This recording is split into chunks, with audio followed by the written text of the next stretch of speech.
Hello, grade 10 students. I hope you're all doing well. Today we're going to continue with our lesson. If we fail to act, we will end up with a different planet. This is the final part, although we have finished reading the text.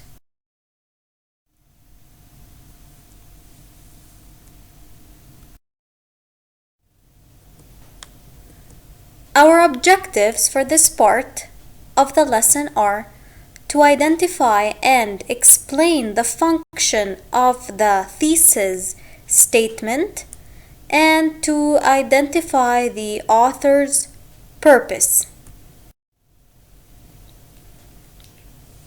Before we start, let's recall what do we mean by a thesis statement and what is its function and what are the qualities of a thesis statement.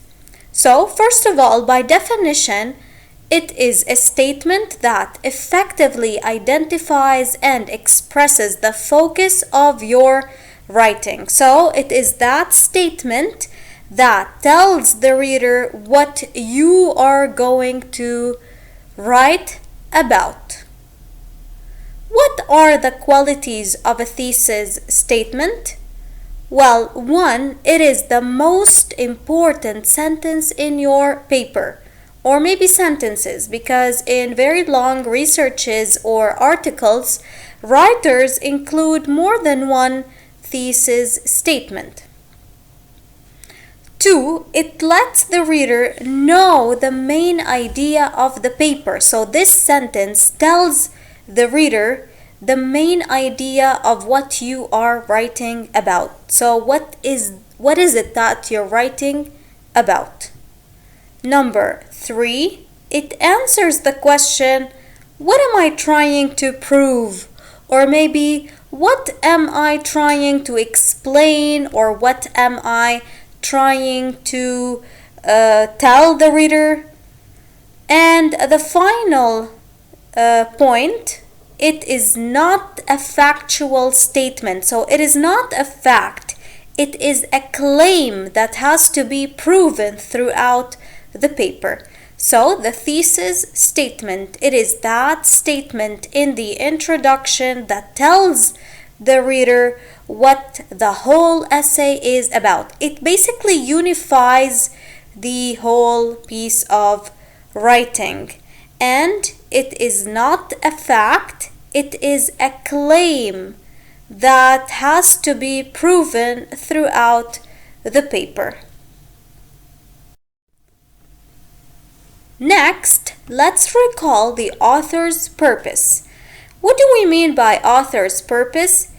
It basically relates to why did the author write the story? And that can be summarized in the following pie chart. 1. To persuade.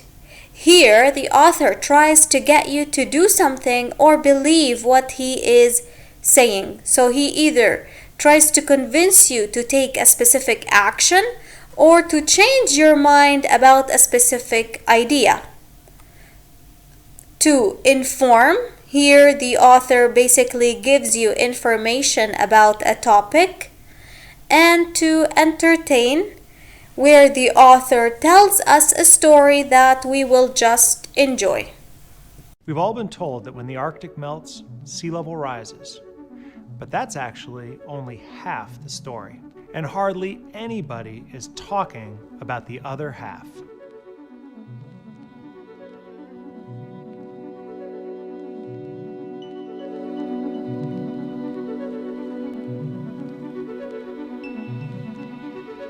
There are two types of Arctic ice, land ice and sea ice.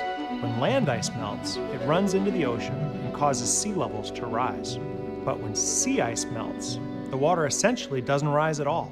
It's already in the water. It's accounted for. So then there's no problem, right? Well, actually, there's something very frightening going on, potentially something catastrophic. And it could affect the entire weather system as we know it. So let's start at the beginning. Year-round in the Arctic, we have sea ice. In the winter, it's a lot. But by the end of summer, it is much less, and that sea ice is always doing a job. When the sun hits white Arctic sea ice, its heat is reflected back into the atmosphere. That's called the albedo effect, and it's one of the simplest things ice does to protect our planet. However, when sea ice melts, more dark ocean is exposed underneath. And when the sun hits that dark ocean, the heat is absorbed rather than reflected back to space. It's the same reason why you feel hotter in the summer when you're wearing dark clothing. Dark colors absorb the heat, light colors reflect it. As the ocean gets hotter, it also creates a feedback loop where more sea ice melts and then more dark ocean absorbs even more heat. But it isn't just the temperature that heats up the Arctic. Pollution from all over the world is mixing in the air and becoming a foul substance called black carbon. That black carbon is then traveling all around the northern hemisphere, gradually being deposited across the Arctic. Because the black carbon is dark and it's covering the snow and ice, the albedo effect becomes much weaker. It helps explain why the Arctic is warming at twice the rate as the rest of the planet. Because Arctic sea ice is an important influence on something called the jet stream. Think of the jet stream as a current of fast-moving, high-altitude wind circulating around our planet. The jet stream is powered by the contrast between cold Arctic air in the north and warm tropical air in the south.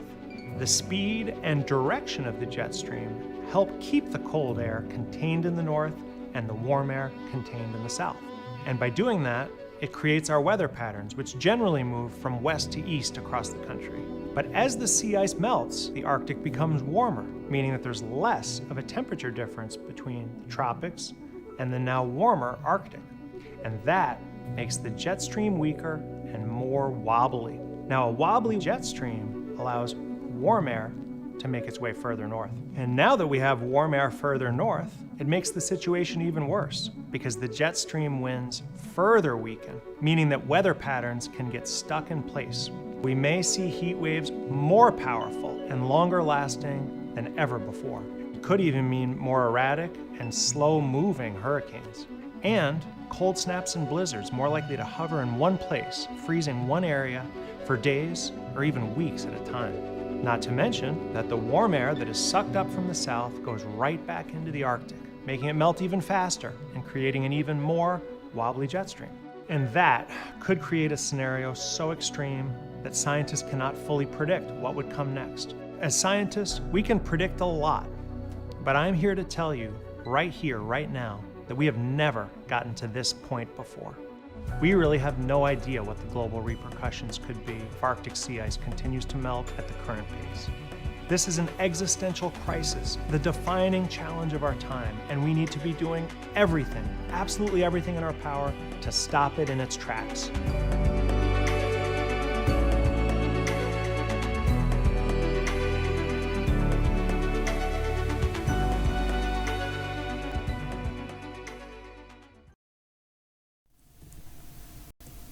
So that was it. As you all know, we finished reading the text and we also watched a video together. Now it's time for your homework. Answer the following questions in your own words. Number 1, what is the purpose of the author in the text? If we fail to act, we will end up with a different planet. Number 2, in what sense can we consider the title of the text as the thesis statement? Explain. And number 3, how is the video similar to the text we read? Thank you very much. Have a nice day.